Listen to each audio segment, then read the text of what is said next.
Las líneas temáticas que vamos a estar manejando, el curso se llama 12 miedos, son 12 clases y en cada una de ellas vamos a abordar distintos temas de la historia del cine de terror. Vamos desde la primera clase, que son los orígenes en el cine de terror en la época silente en Europa, que es donde surge el expresionismo alemán y algunas otras cinematografías nórdicas, sobre todo, que comienzan a trabajar con el género, por ahí algunos ejemplos italianos y demás. Y a partir de ahí vamos a ir en cada clase revisando cómo se hace, o cómo se hizo, mejor dicho, la historia del cine de terror.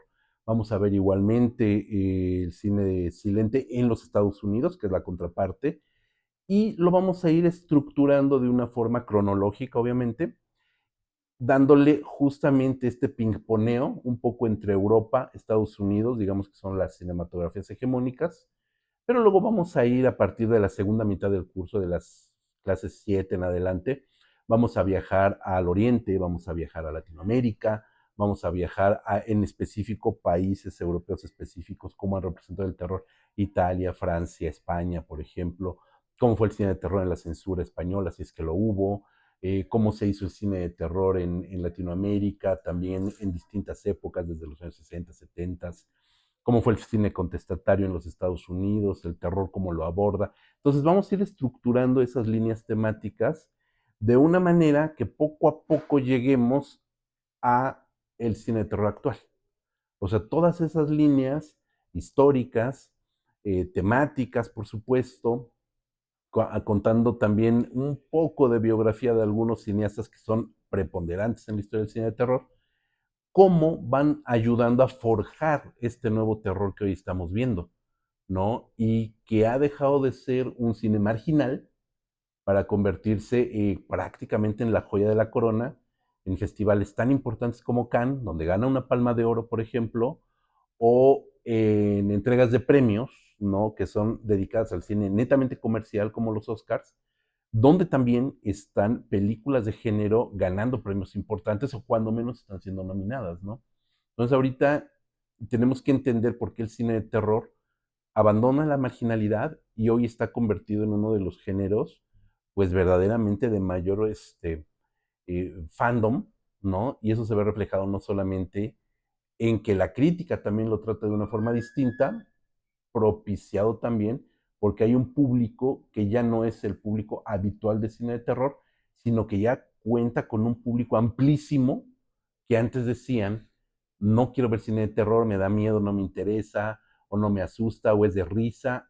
Ahora ya todos esos clichés acerca del cine de terror se han ido destruyendo, ¿no? Pero para entender el presente obviamente es necesario voltear hacia la historia, ¿no? Y entender que hace prácticamente 100 años existía un cine de terror de autor, como el que ahora vemos también en estudios como A24, por ejemplo, que es el non plus ultra del cine de terror autoral, ¿no? Bueno, hace 100 años ya se estaba haciendo cine de autor. Entonces, todo eso nos va a llevar a entender por qué el fenómeno del cine de terror ahora, pues ya brincó de la marginalidad y está instalado pues, en la cúpula de del séptimo arte, ¿no? Bueno, vamos a partir obviamente desde el gabinete del doctor Caligari. No hay manera en que no hablemos de ella. A lo mejor habrá quienes digan, ah, bueno, es lugar común hablar del expresionismo y Caligari. Sí, es verdad, de cierta manera lo es, pero aquí vamos a analizar, ¿no? Exactamente por qué del gabinete del doctor Caligari, ¿no? Y por qué no es un cliché, no es un lugar común, es una piedra angular, ¿no? Que se convirtió en una película fundamental para el resto de la historia del cine. Por supuesto, dentro de cada clase, eso también es interesante, vamos a tener obviamente una parte histórica, teórica, y vamos a estar viendo fragmentos de películas de la época, y entonces necesariamente estaremos revisando otros títulos de alguna manera complementarios. Si no la película completa, sí algunos fragmentos, o cuando menos el tráiler de tal o cual película, para ir contrastando, ¿no? Entonces, obviamente ahorita con el boom del Nosferatu, ¿no? También es una revolución también ese nuevo Nosferatu y vamos a ver por qué, pues tenemos que ver también qué fue del Nosferatu original, ¿no? De Murnau, por qué se retoma 100 años después de esta película. Entonces tenemos que estar revisando ahí cosas, ¿no?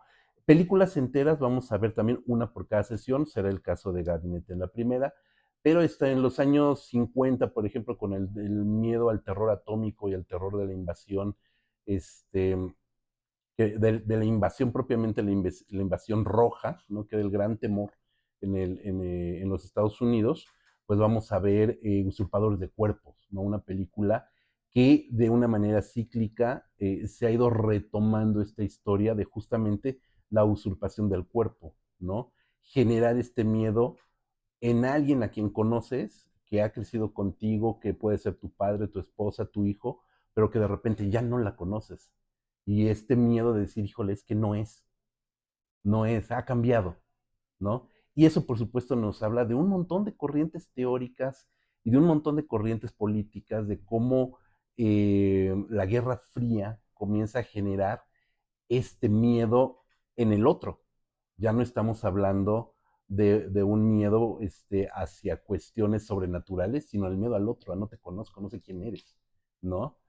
Y eso se va a ver reflejado también, por ejemplo, en el cine de terror social de los años 70, donde también nos vamos a olvidar en buena medida del cine ya de extraterrestres, de invasiones aliens, etcétera, etcétera, de energía atómica, para retomar, por ejemplo, en La última casa a la izquierda, el miedo al ser humano, ¿no? A alguien que no está ni poseído, ni está zombificado, ni está vampirizado, ni está maldito, sino que simplemente hace el mal porque sí, ¿no? Simple y sencillamente es malo porque quiere serlo y hace daño a otras personas, ¿no? Entonces vamos a ver también cómo va surgiendo el asesino serial, la figura del asesino serial, la figura de ese terror social, etcétera, etcétera. Una película británica que se llama Peeping Tom, que nos habla justamente de este germen de lo que se convertiría en la gran leyenda negra del snuff, ¿no?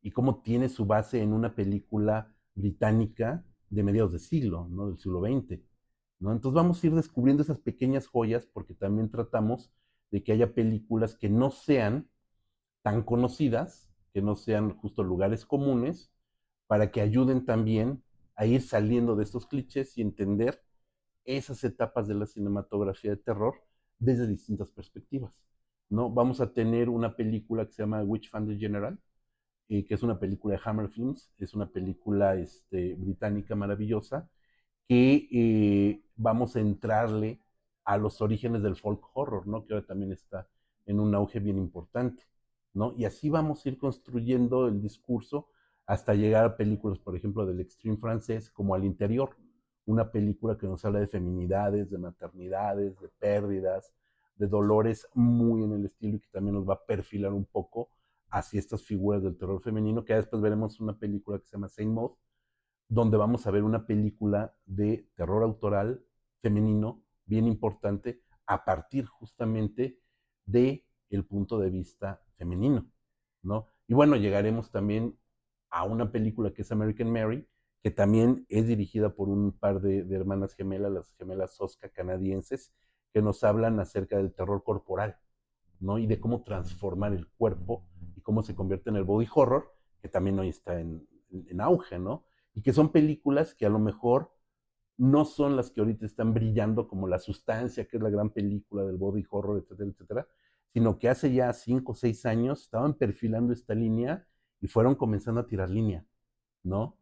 Y se convirtieron en las películas que forman los cimientos, justamente, lo que te comentaba, para este gran boom del cine de terror en todos los niveles, ¿no? Entonces, si te fijas, vamos a ir viendo también temáticas, subgéneros, le vamos a entrar al gore, le vamos a entrar al diálogo, le vamos a entrar al cine asiático, vamos a tener una película de Takashi Miike completa que se llama Una llamada perdida, Shakushinari, que es una película que tuvo estreno en México cuando nadie volteaba a ver el cine de terror japonés, ¿no? Y que se convirtió en una de las películas pues, también muy interesante, que nos representa perfectamente el cine de terror japonés de fantasmas femeninos de cabello largo y estas maldiciones de la tecnología, cómo esas maldiciones van a partir del celular a celular o como en su momento en Ringo fue a través del videocassette, cómo la tecnología también se convierte en un ente amenazante, ¿no? Pues vamos a estar viendo un montón de cosas, vamos a tener terror argentino también, vamos a estar viendo, ¿por qué no?, algunas pinceladas de terror mexicano, etcétera, etcétera, ¿no? Que es bien importante.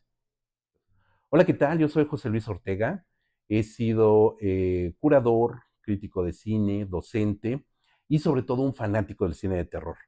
Motivo por el cual gran parte de mi vida, más de 20 años, me he dedicado a la investigación y a hacer historia acerca del cine de terror.